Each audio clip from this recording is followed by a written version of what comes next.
Cordova Expressway po. Yan. Then yung third po is the nagtitrivia yung aming Candaba tour Bridge. guide. Ito po, itong Candaba Viaduct. Then the fourth po is the San Juanico Bridge na po. Fourth na daw yung San Juanico mga Bridge. po siya. Kasi na-update po. Candaba ng pinakamahabang Ayun bridge. po, kung mabubuo po yung nasa atin sa Cavite, papunta po ng Bataan, yun na po yung magiging pinakamahabang.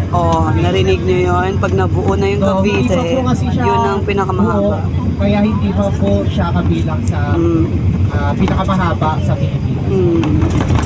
Mount Bayon ba yun?